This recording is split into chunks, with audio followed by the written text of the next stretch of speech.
We're live at IFE with Steve Beagelman, who is the CEO and founder of SMB Franchise Advisors. Steve, what we're interested in talking about is everything the franchise prospect needs to know about the FDD, which in turn I think will turn into what franchisors need to know about positioning it so that it's actually a sales tool for them. So why don't you give us just a good glimpse into what you feel are the most important things that a franchise prospect needs to know about the FDD? Sure, Nick. Well, the first thing a franchisee should do when evaluating the FDD is make sure that they have the right counsel to help them in reviewing the process of becoming a franchisee. So make sure you engage a franchise attorney to help you through the process of becoming a franchisee to understand really what's in the document. But the key areas in the document that you certainly should look at, item 1, the history of the company in the FDD document. You certainly want to understand item 3, anything in regards to the company's background. Item 4, the history of the company, and then you go into items 6 and 7 with the costs. So what is it going to cost as a franchise? What's the franchise fee, the royalty, the startup cost, item 7, and then you want to get into item 19, which is the financial performance representation.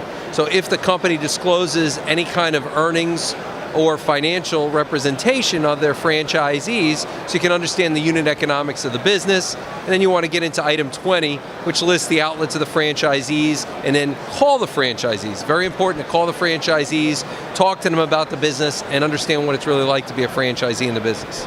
So when you're evaluating a franchise, so as a consultant, you're looking at it, are you advising the franchisor that this is a sales piece? Are you advising that very few franchisees read it to cover? What are you advising the franchisor?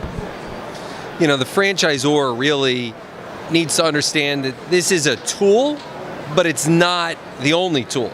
So a franchisee or a franchise candidate needs to understand what's in the document, and they definitely should understand it before signing a franchise and becoming a franchisee. But it's only a tool. It is not the only piece. Your website is part of that. Your marketing is part of that, your sales process, your collateral material, all that is part of the sales process. The FDD is included in that, but it's not the only piece in that. So item 19 continues to be a hot topic for franchisors, and you've seen it change over the years where it went from franchisors were very reluctant to disclose how much you can make to now it's a part of the game, it's table stakes. So as a prospective franchisee looking at item 19, should you look at that and say, this is what I can make? Should you look at that and say, I should expect to make more than that if I'm going to be a great franchisee? Should you look at that and say, worst case scenario? Should you be looking at truly the ROI more than anything else? So what are you looking at in item 19? Well, when you're looking at an item 19, you need to get an idea of what the units generate in revenue. So the item 19 doesn't mean, that's how much money I'm going to make when I operate the business. What that does is it gives you an idea and a guide, okay? Or an idea of the potential revenue that you could achieve, okay? But you need to use that as a guide. It's not a basis for you making your investment decision. It's a guide that then you back up by calling franchisees, talking to them about the business, and understanding about the business. So again, it's a tool, but it shouldn't be the only tool that you use. So why is the FDD so important to the process today? Is it because of state regulations? And secondly, why is consistency with state regulations so random that all the states don't follow the same rules as it comes to approving FDDs? Well, every state has their own rules and regulations. Some states are registration states, some states are business opportunity states, and some states really don't follow any other regulation other than what the FTC requires for the document. So I'd say that the registration and the regulation is more, restrictive today than it was, 10 and 20 years ago.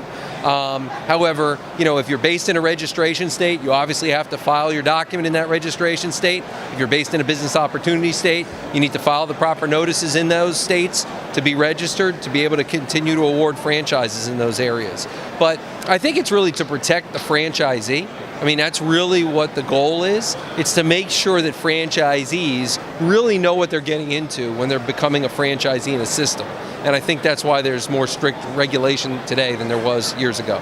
Bottom line, what's more important, validation, feeling comfortable with the brand, or the FDD?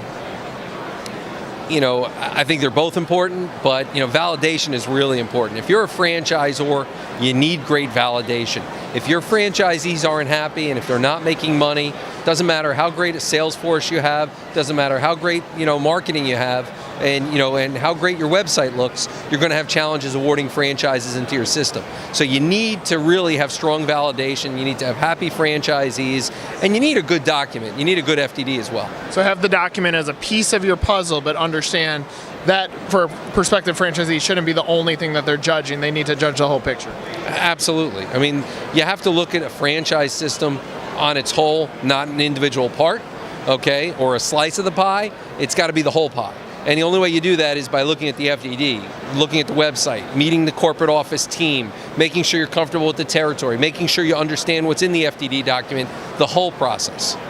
So if you want more information, you can go to SMB's franchise page on 1851, or obviously you can continue to read great content on our main site at 1851franchise.com. Thanks, Steve.